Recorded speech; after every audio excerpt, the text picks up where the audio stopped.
Welcome back to Murder in the Black. It is your host, Steph. As always, I'm happy to be back with you guys and just want to give a special shout out to any of you who decided to take time out of your day to tell me happy birthday last week. I definitely appreciate all of you. Much love. But before we get into our true crime case, I have some things that I want to discuss. So ride with me. I promise you it will not take long.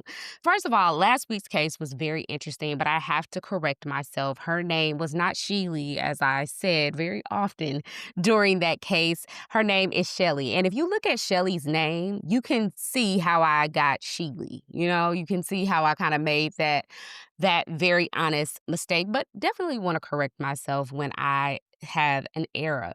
I also wanted to discuss very briefly last week's case of Shelley Turner brought a question to my doorstep. And a lot of you guys asked this particular question. I want to clear it up and then ask you a question right after. Shelley Turner's case, her mother was charged with first-degree murder.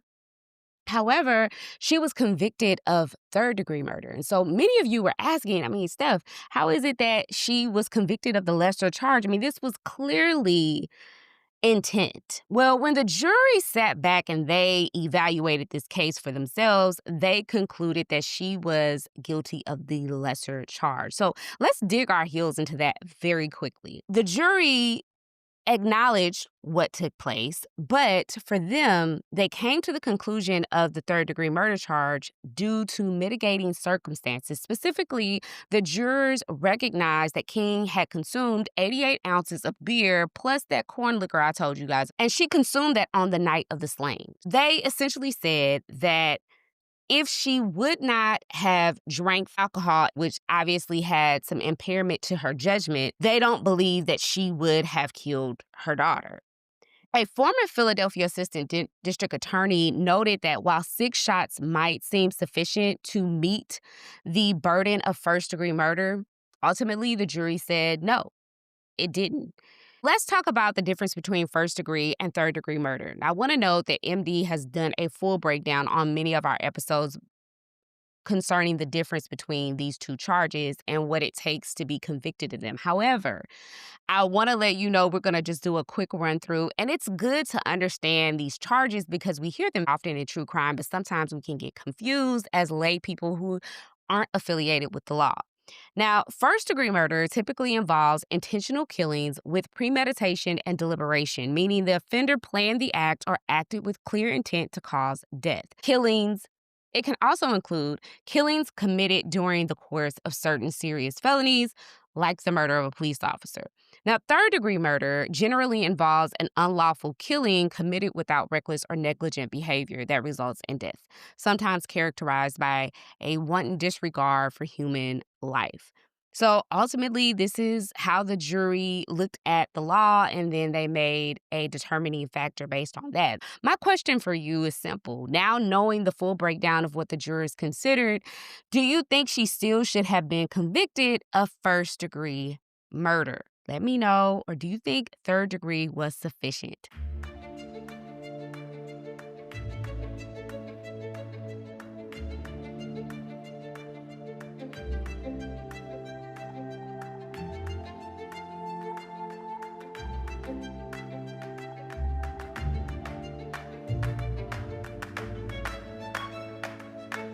Now, let's go ahead and get into our true crime case for today. Grab your coffee if it's the morning, your lemonade if it's the afternoon, but most certainly grab your wine if it's the evening. Either way, let's get into it. On February 6th of 1993 in Spanaway, Washington, Shawanika Elliott was 7 years old, and her mom dropped her off at her Aunt Linda's house for the afternoon. And she promised to come and pick her daughter back up later in the evening. And as young 7-year-olds often do, they anxiously wring their hands together awaiting their mother's arrival because you just want to go home. She was having a fabulous time with her Aunt Linda. As a matter of fact, after shortly being dropped off, she played a little bit with her cousin who was 15 years old, Tarika, Linda's only daughter. But Tarika was 15 and she wanted to enjoy herself. So she asked her mom if she could go out for an evening of skating. Linda, Shawanika, and Tarika all got in the car and dropped her off with her friends at the skating rink. They quickly got back home around 9:20 p.m., and that's when Shawanika started to get a little anxious. Like, when is my mom coming to pick me up? But her Aunt Linda knew that she probably was a little hungry. So, just to keep her anxiety at bay, she decided that she was going to make them both some top ramen on the stove. Shawanika decided to go to the back room, but she was trying to stay up just so she could see her mom walk through that door.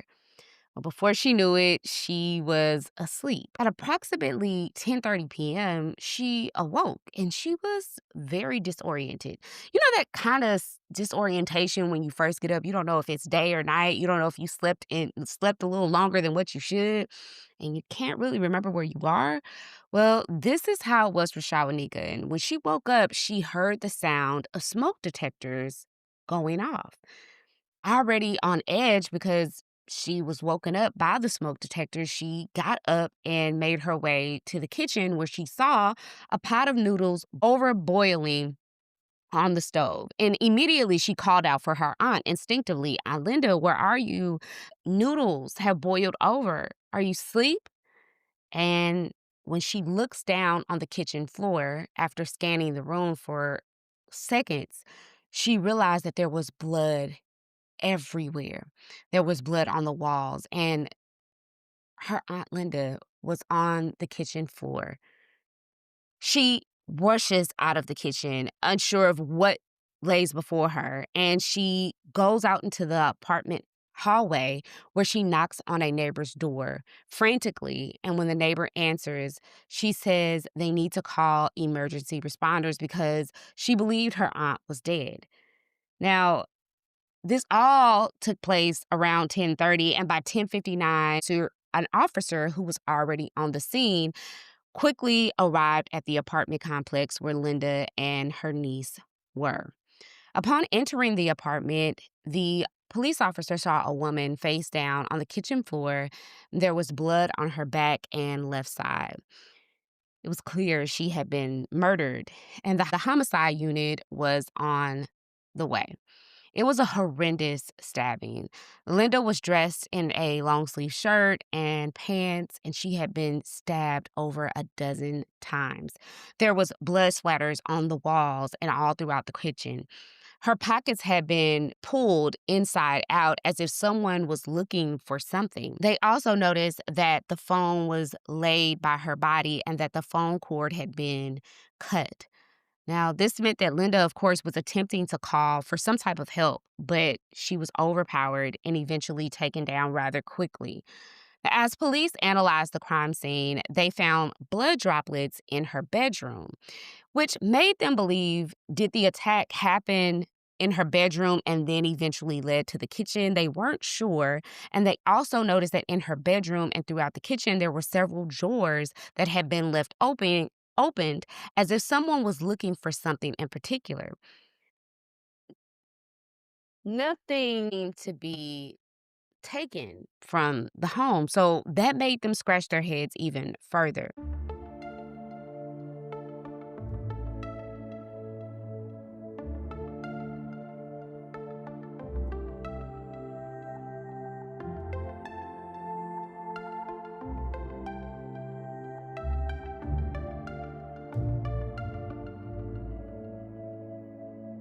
They also noticed there was no forced entry and there was no sexual assault, which just made them believe that, one, by the no forced entry, that she knew who this person was and she allowed them in her home. But in terms of major clues on a crime scene, they couldn't find the knife that was used to stab her, and they didn't find any type of significant DNA on the scene, but they were able to preserve everything that they did find. Think key items, the phone line cord that was cut, the blood splatter on the walls, the droplets found in the bedroom. They were able to collect all of those things. Now, it also was 1993, so DNA was still in its infancy, but they were able to collect all of the things they felt was major enough to document. This seemed whoever did this was personal. The fact that they stabbed her over a dozen times and with the intensity and brutality of this particular stabbing, this was someone who knew Linda. This was a targeted attack, and they were able to quickly rule out things like a robbery. Family and friends were quickly given the news of the heinous murder of Linda. And Linda, as I said previously at the beginning of our story, had a 15-year-old daughter. And her daughter was sitting at the skating rink awaiting for her mother to come and pick her up as she had promised. But as time went by and she didn't hear from her mom, she eventually called the apartment phone, hoping that she would just catch her mom off guard. Maybe she fell asleep. Tarika was surprised when an officer picked up the phone because, as I said, they were already there processing the crime scene. And it was at that point that she said her mother was Linda Robinson, and they informed her an incident occurred at her mother's apartment. They quickly asked where she was, and they went out to the skating rink to find her. They immediately informed her that her mother was killed. Tarika was devastated. Her mother was viciously murdered in her own home. She describes that experience as her whole world crashing. I don't want to brush over things like this quickly because, as I say often, a loss of life is just that, it's a loss of life. And it's always devastating in whatever form that it presents itself. However, when you think about Linda Robinson, who was a single mother who only had one child, and Tarika was at a critical juncture of her adolescence where she was coming into womanhood and really understanding herself. She needed her mother, and her mother was the only thing that she had. To have her mother taken away from her at such a pivotal age, I mean, at any age is horrendous, but to be taken away from her in this particular way and to find out about this devastating news at the skating rink where your mom was supposed to pick you up has to be exactly what she said. World crashing. Gloria, Linda's sister, who had dropped off her daughter, Shawanika, at Linda's home earlier in that afternoon, finally goes to pick up her daughter. And at this point, she doesn't know that anything has happened. She's just going to pick up her daughter as she normally would at the end of the evening. So when she goes up to the apartment, the first person she sees and that she's directed to is her daughter, Shawanika. And Shawanika describes the scene that she experienced after going to sleep. And Gloria cannot believe her ears. She cannot process the fact that she just saw her sister that afternoon. And now, not only does her daughter have to deal with the trauma of finding her sister killed in the apartment while she's there, but also she can't believe that that was the last time she saw her sister. She makes a note that she dropped her daughter off, and from the balcony, the last time she saw her sister was her sister smiling from the balcony and waving. And she just had no idea that would be the last time she would see her sister alive. Investigators needed to gain the account of everybody who had last interactions with Linda that day. The first person that they talked to after Gloria is able to comfort her daughter, Shawanika, they ask her, what was Linda's disposition? How was she when you dropped Shawanika off? And she said, she was fine. She was happy. She was content. There didn't seem to be anything off about her. She said, I was just dropping my daughter off. I had some things to do, and I was going to come back and pick her up that evening. Based on what Shawanika said, everything was going well. She and her cousin played, and eventually they dropped Tarika off at the skating rink with Linda promising to pick Tarika back up later in the evening. They got back home, and kind of everything I said at the beginning, Shawanika repeated. Investigators are trying to figure out if Shawanika heard anything while she was asleep, but according to Shawanika, she went to sleep very shortly after getting home from dropping off Tarika at the skating rink. She didn't hear anything. You're thinking, the murder seemed to be brutal. It seemed to be a terrifying experience. How is it that Shawanika didn't hear anything? Well, according to investigators, they believe, based on the crime scene, that whoever attacked Linda, it caught her off guard. She was attacked from the back. So she didn't even have time to yell or scream or even try to process what was going on because it was a sneak attack and she was fighting for her life. Now, a witness reported hearing Linda shouting at somebody around 11 p.m., but no one else heard anybody else's voice. They just heard Linda's voice. So investigators concluded that this was more than likely around the time that the perpetrator arrived at the apartment. And this also assured them of what I said in the beginning, that this was a personal attack. This was someone she was familiar with. Now, family and friends, of course, were questioned and asked if there would be anybody in Linda's life that they would suspect of wanting to hurt her. And immediately the family said that there was a man named Billy, which was a former boyfriend. And they claimed that almost 24 hours before Linda's murder, Billy called Linda and he was intoxicated and claimed that he was going to come over to her house and that she better let him in. This already seemed to be a very promising suspect right off the bat. He was threatening her before the murder. Did Billy have motive? And if he had motive, what was it? But before police could even get a real good picture of who Billy was, Billy called the police. He called them around 1:30 a.m. and asked if Linda was dead.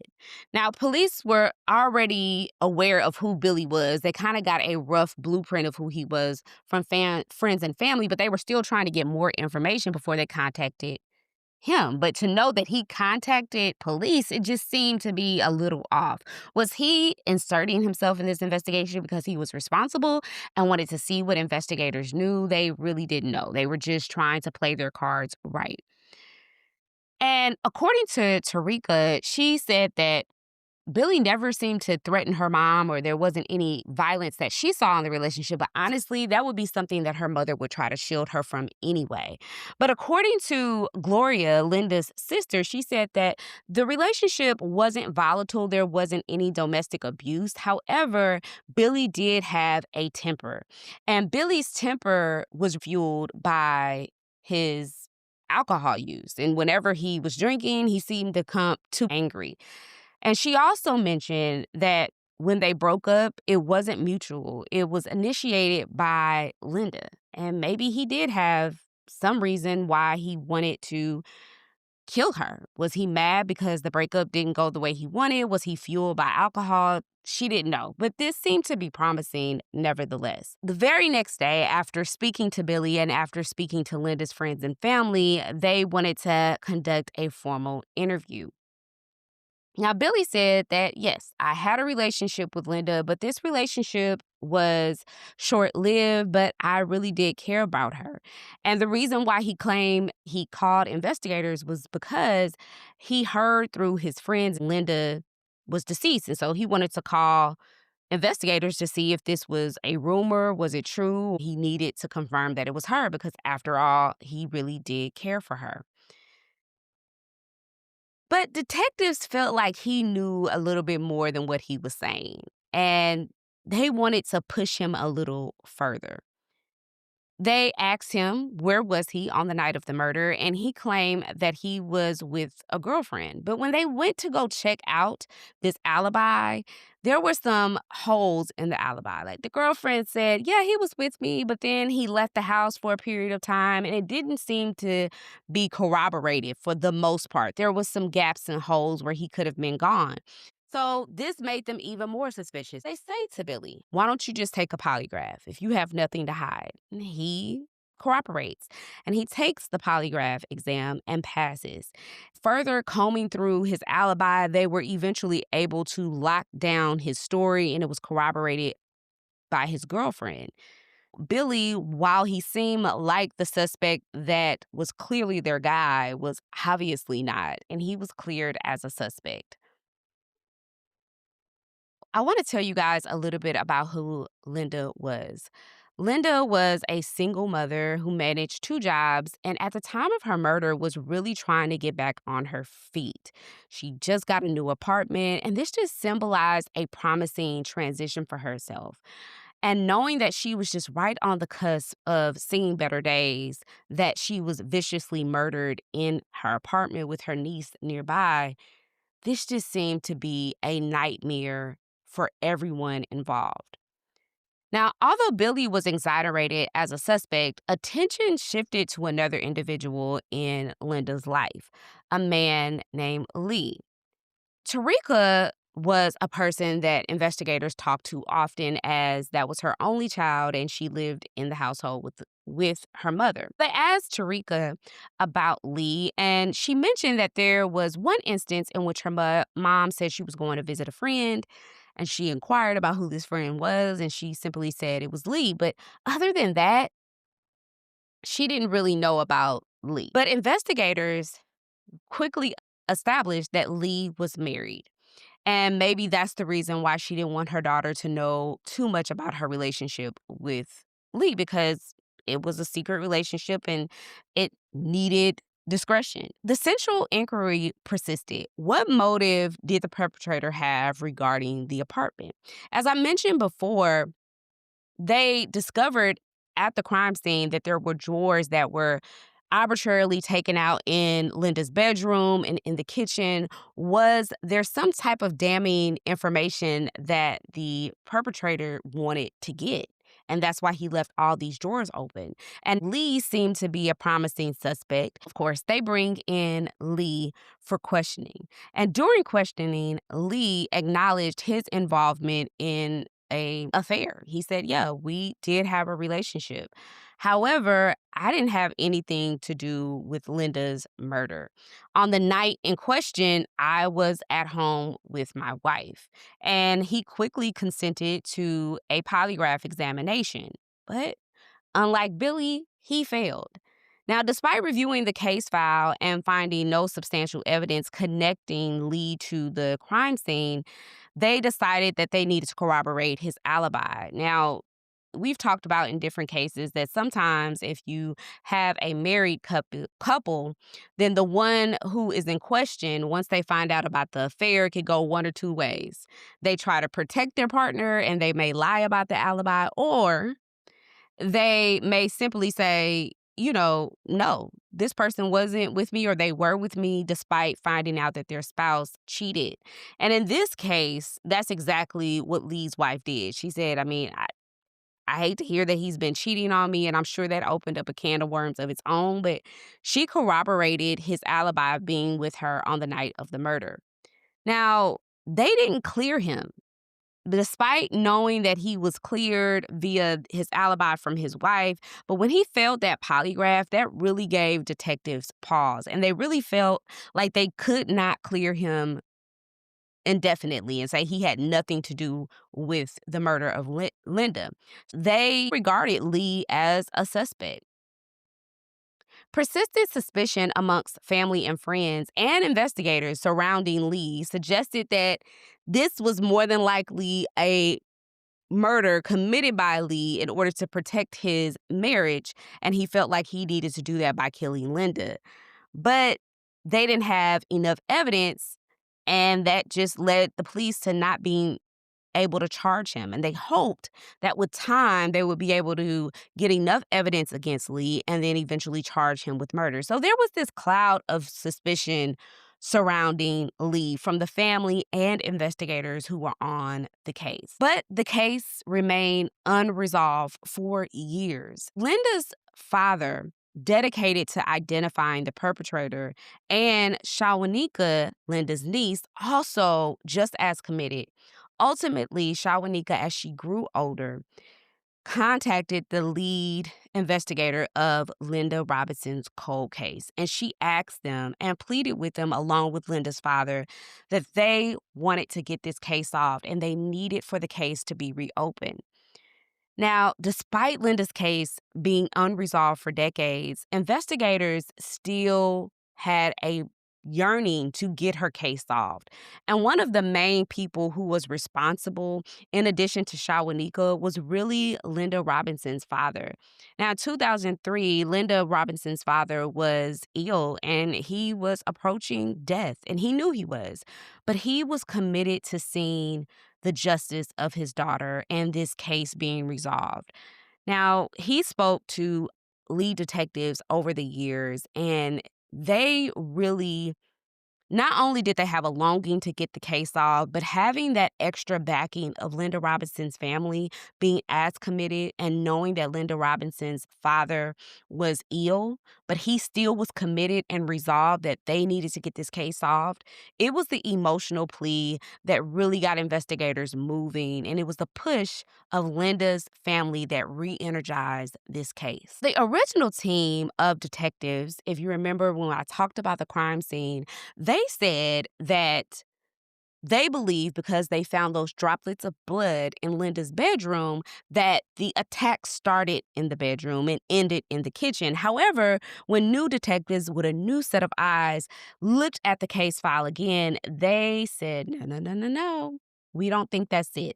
They believe that when Linda was struck for the first time in the kitchen, that sneak attack, they believe she never got back up and that she was killed in the kitchen. And based on crime scene forensic techs and investigators' analysis, and the droplets they found in her bedroom were different than those found in the kitchen, because the ones found in the kitchen looked a certain way, which matched stabbing, but the droplets found in her room didn't match that of the stabbing they found in the kitchen, which made them believe that the droplets found in the room were someone else's blood. They believed it was the perpetrator. Now, when someone is stabbed viciously, there is a struggle that ensues between the perpetrator and the victim, right? There's this natural struggle. And when you are stabbing somebody over a dozen times, the likelihood of them trying to get away from you is high. So obviously, during that struggle, they believe and they know through other cases, it's a higher likelihood that you're going to stab yourself. Like the perpetrator is going to injure himself. They have all of this information that they once had in 1993. Now, assured of their new working theory, they sent all of this blood off to the lab again to be reanalyzed, because now we're in the early 2000s and DNA and technology emerged and is now more savvy than it was in 1993. And we have something called CODIS that we can run blood samples through. They also submitted the phone cord that had been sliced in the kitchen that laid by Linda's body. And they waited a total of 4 months for these results. When the crime lab called them back, they discovered that when they ran that blood that wasn't Linda's through the CODIS system, it belonged to a felon named James Mitchell. They didn't know who James Mitchell was. They didn't even know that he had a connection to the case. That's not who they were looking for, as a matter of fact. They were pretty stuck on the fact that it was this man named Lee for years. But based on his criminal history, they felt like this is the right person. This matches what he would do. They found out that he had a history of assault with a knife and had been charged with different crimes in different states. They immediately retrieved a warrant for Mitchell's arrest, and they also found through the crime lab that the blood found throughout the house belonged to either Linda or James, or it was a combination of both. So they were able to definitively put James at the house during the time of the murder because they had his blood there and they also had his DNA throughout the home. They tracked him down at a car wash in Florida. Now, when they arrested him, y'all, dig this. He doesn't say, it wasn't me, I'm not responsible. They said, we're arresting you for murder because they had that murder arrest warrant. And he says, what murder? Which one? Those are his words to detectives. When they finally get him there, they sit down for a formal interview.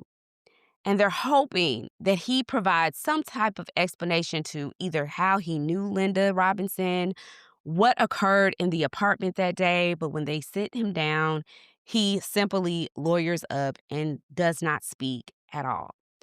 Now, you heard me talk about Linda's family's resilience to getting this case solved. And one of the main people who was responsible for that was Linda's father. Sadly, when it came to bringing James Mitchell to trial, he was unable to see justice in action because he did eventually pass away from his illness. However, he was alive when investigators finally were able to execute that search warrant and tell Linda's father that they had their suspect. He did have a semblance of justice before he passed away. But there was a lot of questions. How did James get into the apartment? How did James know Linda? Did he know Linda? But prosecutors weren't really concerned about him not giving us that explanation because they felt like they had everything they needed in order to successfully prosecute him. And James was convicted of murder on February 24th of 2016. He was sentenced to 37 years in prison. Even after his conviction, he refused to explain why he took Linda's life. Now, the family of Linda Robinson, her daughter Tarika, and her niece Shawanika, her legacy continues to live in their family, and they are forever indebted for the help that investigators provided in solving the murder mystery of their beloved Linda Robinson.